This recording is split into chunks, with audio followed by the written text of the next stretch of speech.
قل هذه سبيلي أدعو إلى الله على بصيرة أنا ومن اتبعني وسبحان الله وما أنا من المشركين. بسم الله الرحمن الرحيم. السلام عليكم ورحمة الله وبركاته. Alhamdulillahi Rabbil Alamin. Nahmaduhu wa nasta'inuhu wa nastaghfiruh. Wa na'udzu billahi min shururi anfusina wa sayyiati a'malina. Man yahdihillahu fala mudilla lahu wa man yudlil fala hadiya lahu. Asyhadu an la ilaha illallah, asyhadu an la ilaha illallah wahdahu rabbi la syarika lah, wa asyhadu anna Muhammadan abduhu wa rasuluhu safiyuhu min khalqihi wa khaliluhu. Ibadallah, usikum wa iyaya bitaqwallah.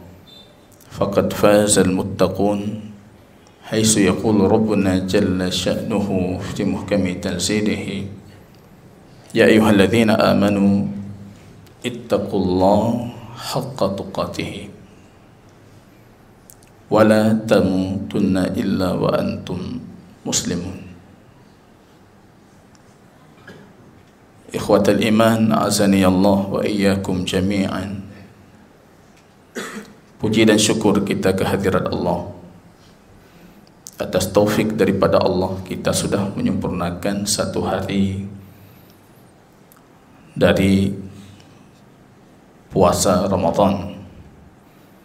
Man shama yawman fi sabilillah, kata Rasul dalam hadis yang sahih, siapa yang berpuasa satu hari karena Allah, dalam riwayah li wajhillah, dalam riwayah di jalan Allah, Allah jauhkan antaranya dengan api neraka itu 70 kharifah, 70 musim gugur. 1 tahun 1 kali musim gugur, berarti 70 tahun. Itu puasa 1 hari jamaah kaum muslimin rahimani wa rahimakumullah. Kita mohon kepada Allah untuk memberikan salawat dan salamnya kepada baginda Rasul junjungan alam Muhammad sallallahu alaihi wasallam. Kaum muslimin yang berbahagia,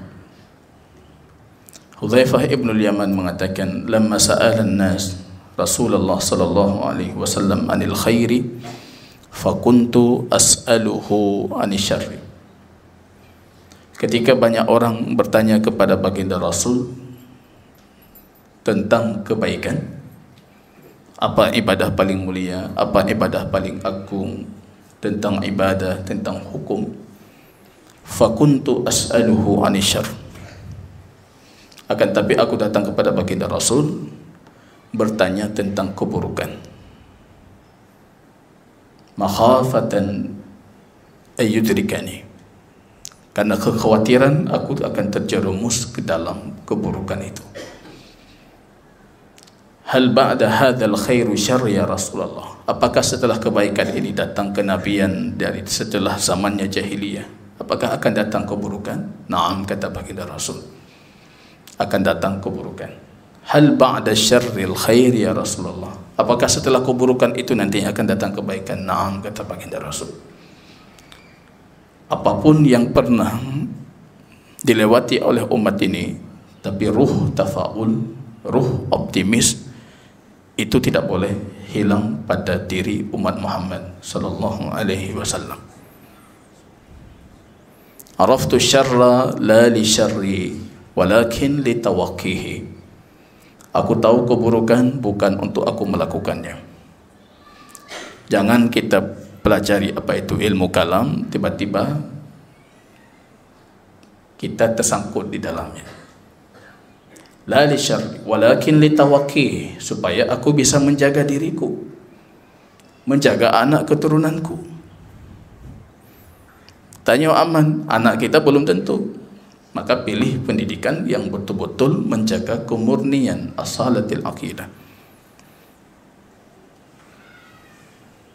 Karena banyak sekarang orang tua tidak peduli tentang itu.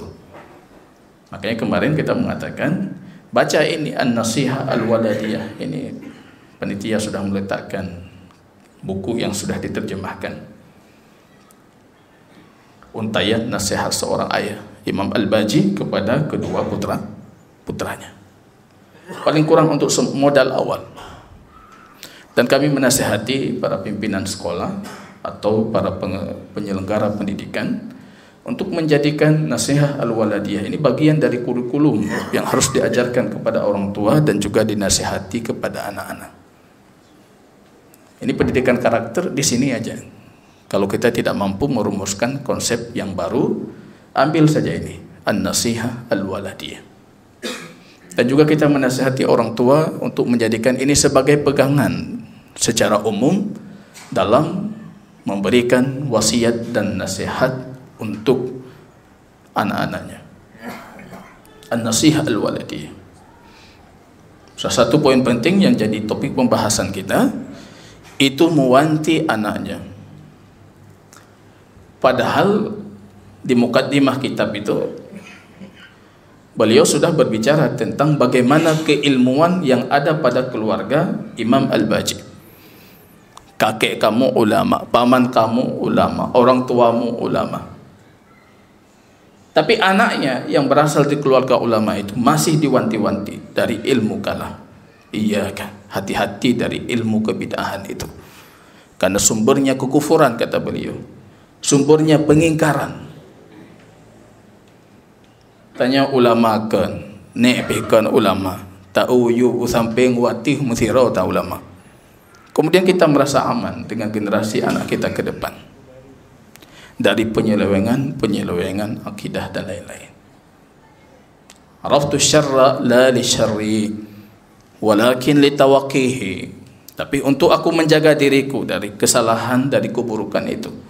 Wa man lam ya'rifil khaira minasyarri yaqa'u fihi. Kalau kita tidak bisa membedakan mana yang baik, tah yang enggak, tah yang buruk, kita terjerumus ke dalam keburukan tanpa kita sadari. Maka dalam hadis Sauban yang mengatakan, ya Rasulullah sifhum lana hatta la nakuna minhum wa nahnu la na'lam. Gambarkan kepada kami siapa kaum itu supaya kami tidak termasuk ke dalam kaum itu padahal kami tidak mengetahuinya. Maka harus kita ketahui. Berangkat dari pembahasan sebelumnya, dalam kajian kita A'lam as-Sunnah Mansyurah 200 tanya jawab soal akidah Islam, kita sering menyebutkan tokoh-tokoh atau beragam argumen teori-teori pemikiran ilmu kalam.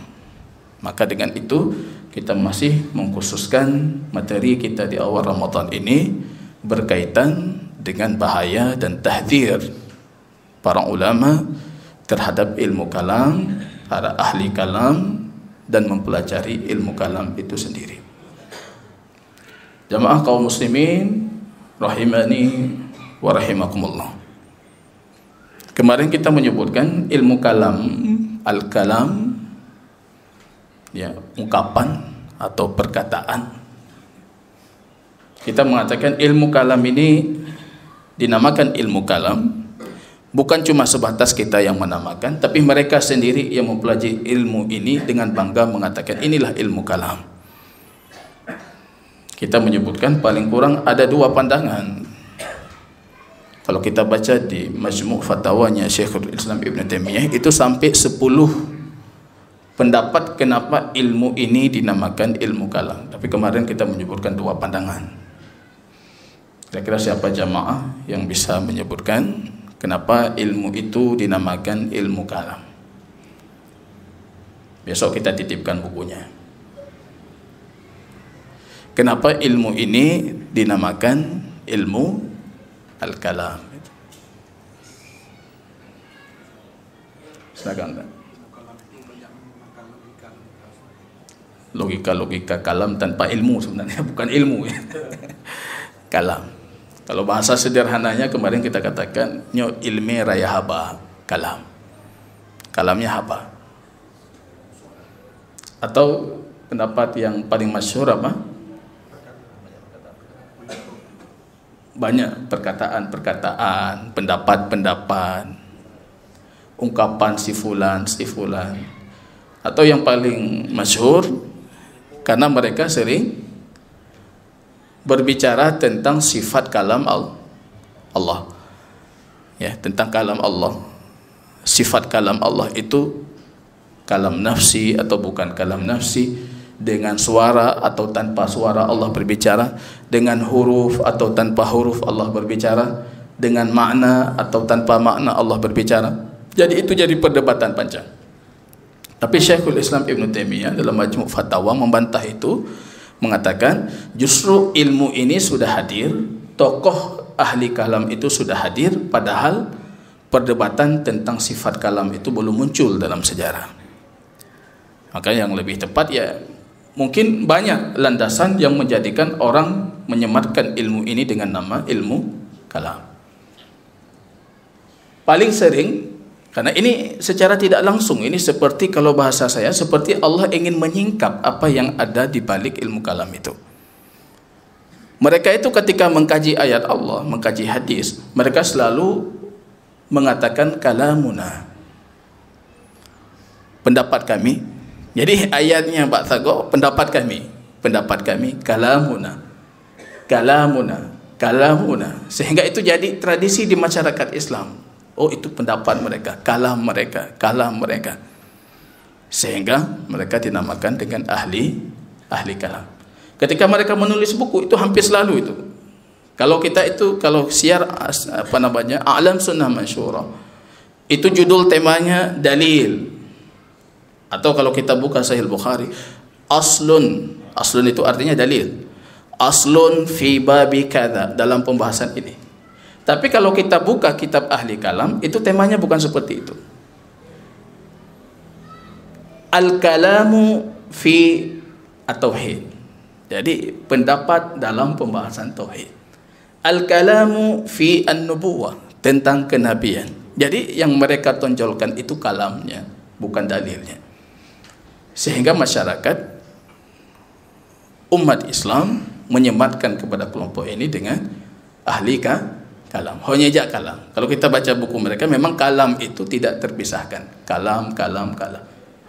Dalam ungkapan keseharian mereka juga seperti itu. Ilmu ini jamaah kaum muslimin sebelum terbentuk, ya kalau kita baca sejarahnya, kita tahu di penghujung abad 1 Hijriah atau akhir-akhir tahun 100 Hijriah masuk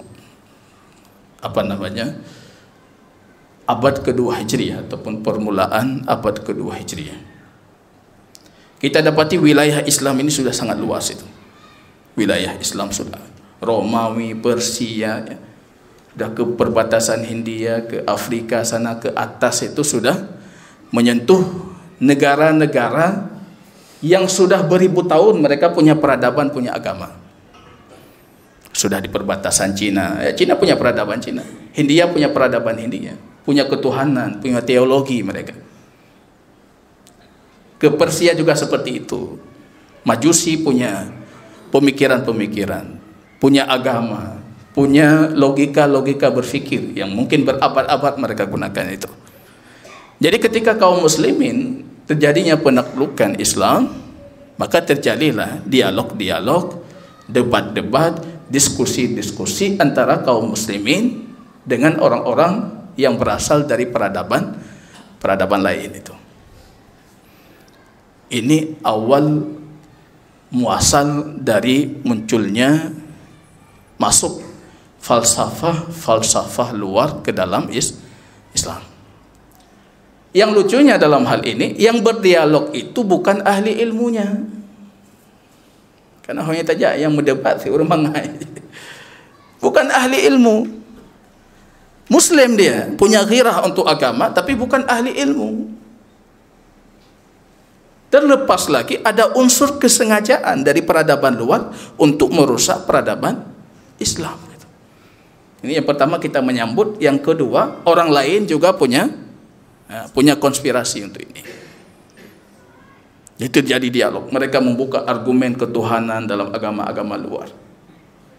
Kaum muslimin ini karena keterbatasan, bukan ulama, mereka tidak punya cukup burhan, punya cukup bukti, punya cukup argumen untuk membantah arus pemikiran luar itu.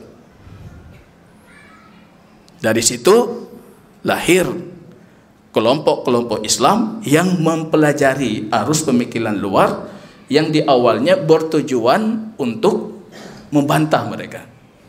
Jadi belajar awak beladih tujuan untuk membantah mereka. Itu asal muasal kelahiran ilmu kalam. Tapi yang harus kita sadari ada dua hal penting, mereka itu bukan ahli ilmu. Kesalahan mereka yang kedua, ketika dapat petunjuk dari luar, peradaban luar itu, falsafah luar itu, mereka meyakini itu badihiyat yang harus kita terima, tidak perlu kita jidalkan, tidak perlu diperdebatkan. Itu ilmu-ilmu logika yakin yang harus kita terima. Jadi dari situ puncak awalnya. Dari situ kita mengenal dalam sejarah lahirnya Al-Ja'ad Ibnu Dirham. Ini kepalanya di sini, di Ja'ad ini. Yang konon kisahnya nanti para penguasa kaum muslimin menyembelih Ja'ad ini, membunuh dia. Ulainya di sini, ini Ja'ad Ibnu Dirham dia. Dia pelajari itu peradaban itu, falsafah luar. Dan dia dekat dengan khalifah terakhir dinasti Umayyah, Marwan ibnu Muhammad al-Umawi. Nah, sebelum jatuhnya dinasti Umayyah, ini orang dekatnya. Tapi jatuh dinasti Umayyah, masuk Abbasiyah, Ja'ad ini hilang popularitasnya, tapi muncul setelahnya itu Al-Jaham ibnu Safwan. Maka kita hari ini mengenal semua kelompok yang menafikan sifat Allah itu Jahmiyah. Baik itu Asy'ariyah kah, Maturidiyah kah, Mu'tazilah kah, Kullabiyah kah, Karamiyah kah, siapapun mereka, selama mereka menafikan sifat itu Jaham ibnu Safwan. Maka lahir di situ Jaham ibnu Safwan. Kalau kita perhatikan dari sisi sejarah, ini zamannya para a'imah. Mereka belum lahir sebagai sebuah kekuatan, masih pemikiran. Yang hari ini terjadi di masyarakat kita mungkin sama. Status hal ini masih pemikiran. Di banyak kepala kaum muslimin, di kampus-kampus, ini pemikiran mereka itu. Syubhatnya sama, hanaji mubah. Sering kita dengar dan sama sekali. Membantah mereka cukup baca kita Syekh Islam Ibn Taimiyah itu cukup untuk membantah argumen mereka. Tidak pernah mereka membawa syubhat baru. Sampai hari ini hanya syubhat baru, Pak. Karena saya yakin tidak akan mungkin muncul syubhat lebih kuat dari syubhat orang awal. Karena kedalaman pemahaman mereka terhadap falsafah itu tidak sebanding. Ini banyak dosen-dosen falsafah di sini. Kalau kita tanyakan apa? Nyan haita pelah, haita peglah. Nyan hana mampu katanya. Membaca karya Aristo nggak mampu, Plato itu nggak mampu kita. Yang pilih-pilih raya. Tapi kita tahu sepanjang sejarah di zaman dulu itu Imam Ibn Rushd, beliau diakui dunia Islam dan Barat sebagai penerjemah, orang yang paling memahami terhadap falsafahnya Aristoteles itu. Maka di Barat itu luar biasa diagung-agungkan sosok Ibn Rushd sebagai pembaharu ilmu pengetahuan. Imam Ibn Sina atau Ibn Sina yang kita kenal Ibn Sina itu juga sebagai pakar-pakar yang sangat memahami itu falsafah Yunani itu. Tingkat cara-cara guru falsafah dino hana teruk ulun tingkatnya. Maka itu yang memberikan kita kenyamanan. Hina tenang hati itu baca. Syubhat awalnya cilek-cilek tak itu banding dengan syubhat awal, dan syubhat awal itu kita sudah punya jawaban itu. Maka kita tahu ini ketika awal pun munculannya itu di sisi kaum muslimin masih banyak para imam-imam, imam 4 madhab itu masih itu. Maka kita dapati bagaimana para imam 4 mazhab itu mencela ilmu kalam. Saya tidak menukilkan pernyataan ulama ahlu sunnah. Buka saja Ihya Ulumuddin karya Imam Al-Ghazali. Beliau mengatakan ikhtalafan nas fi ta'allumihi, untuk belajar ilmu kalam ini para ulama berselisih pendapat, kaum muslimin berselisih pendapat, kata beliau. Dhahaba Syafi'i wa Malik wa Ahmad wa Abu Hanifah ila tahrimi. Ini 4 imam ini mengharamkan belajar ilmu ini. Itu kata Imam Al-Ghazali. Walaupun Imam Al-Ghazali dalam bidang ini itu tingkat beliau bukan lagi mutakallim, ahli kalam, tapi sudah filosof. Sudah filosof. Nanti beliau turun lagi, sadar dengan kesalahan itu, penyelewengan itu nanti turun, seperti kata Syekh Ibn Taimiyah, turun derajat lagi dengan keilmuannya yang luar biasa dalam hal itu. Akhirnya beliau di posisi ahli kalam, membela ilmu kalam. Nanti kita tahu dalam jenjang berikutnya Imam Al-Ghazali itu balik lagi, akhirnya jadi sufi tulen, nggak peduli lagi tentang logika, argumen, maunya ibadah saja. Tapi nanti kalau versi kita, beliau balik lagi sekali lagi menjadi ahlus sunnah tulen. Yang di luar hepate, yang ujungnya yang dapat berhenti di sufi. Kalau di kita berhentinya di ahlus sunnah. Bahkan ada asar riwayat sahih, Imam Al-Ghazali wafat dalam kondisi di dadanya itu sahih Al-Bukhari. Di zaman itu punya sahih Bukhari itu sudah cukup membuktikan Anda itu menetapkan sifat Allah, Anda itu ahlus sunnah, karena Anda sudah kembali ke sahih Al-Bukhari. Abu Hanifah itu ahli kalam, ilmunya luar biasa, ahli ra'i, argumen, kalam luar biasa, itu memang pakarnya. Bahkan kita punya riwayat yang menunjukkan Imam Abu Hanifah pernah mengatakan Quran itu makhluk. Kemudian beliau bertaubat, balik lagi bertaubat, dan membuktikan taubatnya dengan menulis karya-karya yang membantah itu. Pernah datang ke beliau murid-muridnya yang bertanya tentang jism, Allah itu jism bukan, tubuh bukan. Nanti kan ada istilah dalam ilmu kalam itu. Yang ada itu kemungkinan 2, berdiri sendiri atau berdiri dengan satelitnya. Yang berdiri sendiri kemungkinannya 2, dia butuh ruang atau tidak butuh ruang. Yang butuh ruang kemungkinannya 2, dia itu bisa terbagi atau tidak bisa terbagi. Kalau tidak bisa terbagi itu namanya al-jauhar al-fard, dan itu Allah. Jadi mereka nanti logikanya seperti itu, sehingga harus menafikan sifat-sifat bagi Allah, karena sifat itu sesuatu yang tidak berdiri sendiri gitu. Nah itu ditanyakan ke Abu Hanifah tentang istilah-istilah itu. Apa kata Abu Hanifah? Itu aqawil mutafalsifah. Itu yang kalian ambil dari filsafah luar. Wa iyyaka wa muhdatsatin bid'ah, kata beliau, kamu harus berhati-hati dari perkara-perkara baru yang bid'ah itu. Ini riwayatnya sahih dari Abu Hanifah, dan ini bantahan telak untuk mereka yang mengaku diri mereka itu Maturidiyah. Karena kalau di luar Maturidi madhab akidah, fikihnya Hanafi. Asy'ari madhab akidah, fikihnya Syafi'i, seolah-olah satu paket itu. Padahal itu cara mereka menggelabui kita, sehingga kita meninggalkan fikih Imam Syafi'i dengan dalih takut jadi Asy'ari. Maka para ulama kita dulu mengatakan, Anda jadi Syafi'i tapi jangan jadi Asy'ari, dan Syafi'i itu bukan Asy'ari. Anda bisa jadi Hanafi, madhab Abu Hanifah, tidak ada masalah, tapi Anda jangan jadi Maturidi. Walaupun kadisahkan di Aceh yang je si Maturidi ngenyatakan Maturidi dengan Asy'ari. Ya, kalau bahasa kita yang kurang jauh. Belajar dari Imam Al-Baji. Di Andalusia zaman itu ulama banyak sekali, tapi beliau menyempatkan untuk rihlah, pergi mencari ilmu sampai 20 tahun lamanya, baru kembali ke Andalus. Tunggu katanya bantala kaidin jabe kelong kali lonjak wara. hana long tumai gure ruwarah na gure ti tingkat ilmu kamu entok lupa ji banta cek hanji batara pula pada tumai gure hanji batara lihat gure darah. Itu cerita asli, itu bukan cerita saya berkhayal. Itu cerita asli family kami itu minta izin dia dapat beasiswa ke Suria waktu itu. Tungkunya mengatakan kalau long jawara, kalau long wewet, mentepat hanam tumai gure. Hana le gure.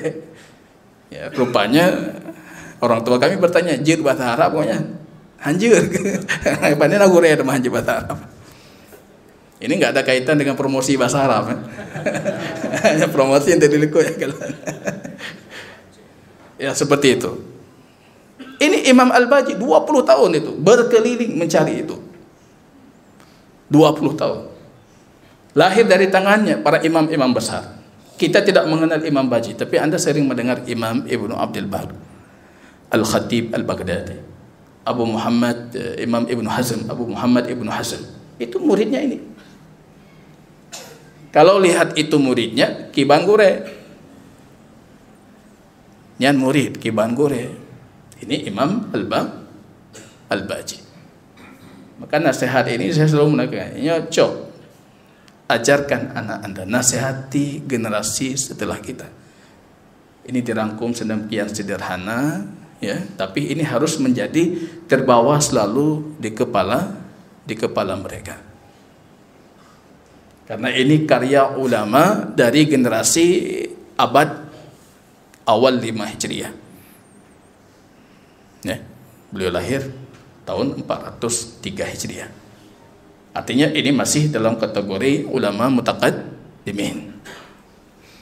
Kalau kata Imam Ibn Rajab, beda mutaqaddimin dengan mutaakhirin itu bedanya di berkahnya. Mutaqaddimin itu kalamuhu qalil, bicaranya sedikit, berkahnya banyak. Mutaakhirin panjang kali lebar, berkah yang apa? Itu mutaakhirin. Siapapun mereka mutaakhirin. Jangan pernah membandingkan ulama mutaakhirin dengan mutaqaddimin. Itu jauh antara langit dan bumi itu. Imam Al-Baji ini bisa dikategorikan sebagai imam mutaqaddimin. Apalagi dari tangannya lahir banyak para ulama besar. Kita hari ini sampai saat ini masih menjual nama para syekh, para guru kita. Tapi tidak pernah guru kita itu menjual nama kita. Long na murid muhajir, antam ke lagi.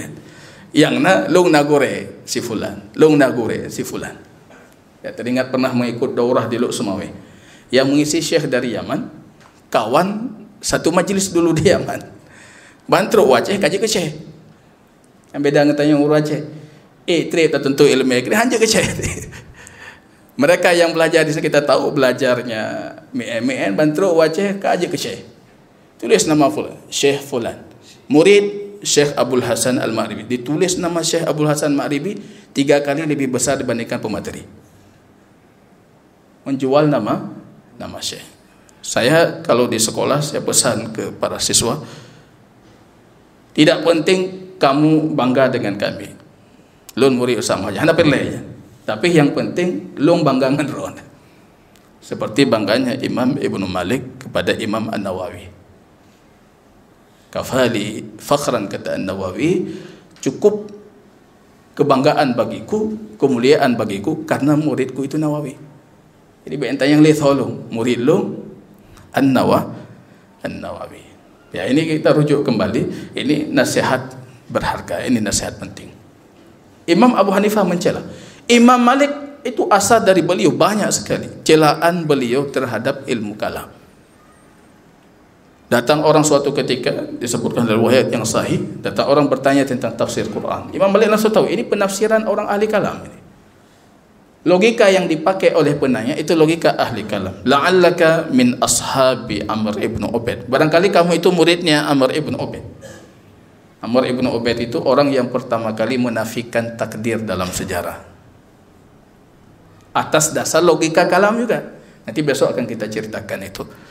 Bagaimana logika-logika kalam itu tentang ketuhanan, tentang kenabian, tentang takdir, tentang sifat Allah, tentang hari kiamat, tentang azab kubur, macam-macam, ya. Yang sehingga itu menjadi pertikaian antara kita sepanjang sejarah dengan ahli kalam itu. Imam Malik mengatakan, kamu dari pengikutnya Amr ibn Ubaid. Diusir oleh Imam Malik dari majlisnya. La'anallahu Amran, kata beliau, semoga Allah melaknat si Amr, dia karena kedatangannya itu membawa pemikiran yang merusak Islam. Kalau Imam Syafi'i sudah kita ceritakan kemarin, hukmi fi ahli kalam. Kalau hukumku tentang mereka ahli kalam itu, ikat mereka di punggung unta, bawa keliling kampung, tepat. Dan katakan kepada orang-orang, hadza hukmu au jazaa'u liman tarakal Qur'an wa sunnah. Ini hukuman bagi mereka yang meninggalkan Quran dan sunnah kemudian mengambil ilmu kalam. Ya, kalau Imam Ahmad itu memang sepanjang hidup lawan ahli kalam. Sepanjang hidup. Berapa kali Imam Ahmad dipenjara? Karena faktor ahli kalam. Jadi jangan tanyakan lagi seperti apa kebencian Imam Ahmad terhadap ahli kalam. Nah, itu tahu Imam Ahmad di zamannya Al-Ma'mun, Khalifah Al-Ma'mun, dari awal beliau menjadi khalifah memang sudah terdoktrin dengan ilmu kalam. Quran makhluk ini itu. Cuma ketika itu sebutkan Imam Zahabi dalam Syiar A'lam, beliau tidak berani untuk berterus terang tentang itu. Karena di depan kaum muslimin itu ada gurunya Imam Ahmad. Namanya Yazid ibnu Harun. Itu juga nama yang asing bagi kita, padahal itu tokoh keilmuan yang luar biasa dalam Islam. Yazid ibnu Harun itu Syekh Imam Ahmad, gurunya Imam Ahmad. Yazid ibnu Harun ini kalau kata Imam Zahabi, kalau kasih kajian itu yang simak kajian 12.000. Wablah ribaidro. Maka di majelisnya beliau berbicara, ada muazzin. Muazzin itu namanya apa? Orang yang mengeraskan suara meniru apa kata imam. 12.000 so dengar teman. Jadi dia menyampaikan dalam saf ada satu orang, mengulangi dalam saf ada satu, sampai itu didapati oleh 12.000. Makmun takut 12.000 pengikut sekali kajian itu belum pengikut yang tidak ikut kajian. Jadi makmun selalu mengatakan ketika dipaksa oleh itu Al-Qadhi Abi Du'ad, Ahmad ibnu Abi Du'ad, namanya sama dengan Imam Ahmad, dia selalu mengatakan, wahai makmun, sampaikan ke umat Quran itu makhluk. Kamu sudah meyakininya, tolong sampaikan. Makmun mengatakan, saya takut dengan Yazid ibnu Harun. Terjadi fitnah, dia takut juga kehilangan posisi sebagai khalifah. Takut dia terjadi fitnah.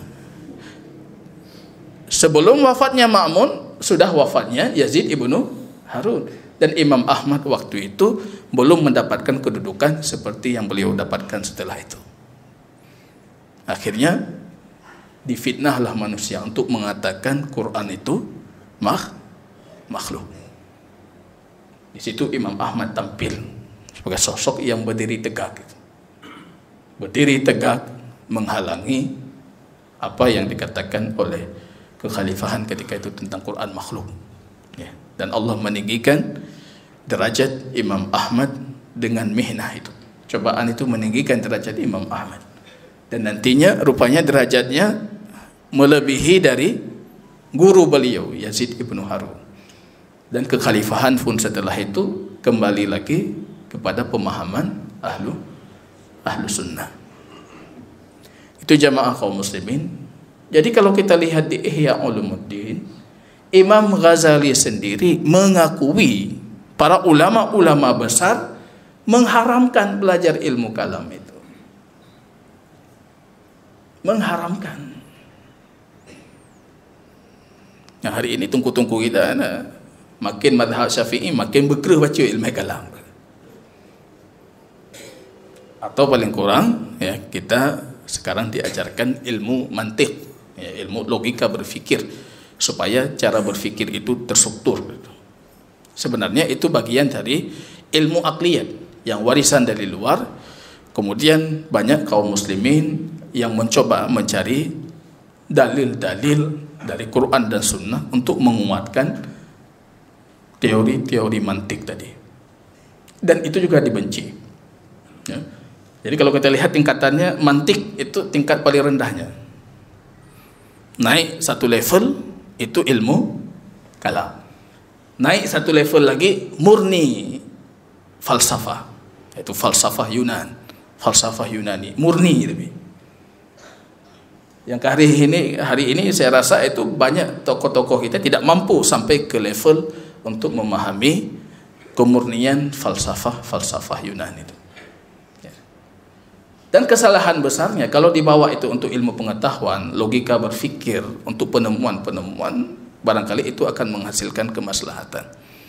Tapi masalahnya itu dibawa untuk memahami ayat-ayat Quran dan hadis, memahami nas-nas wahyu, memahami pembahasan akidah dengan cara itu.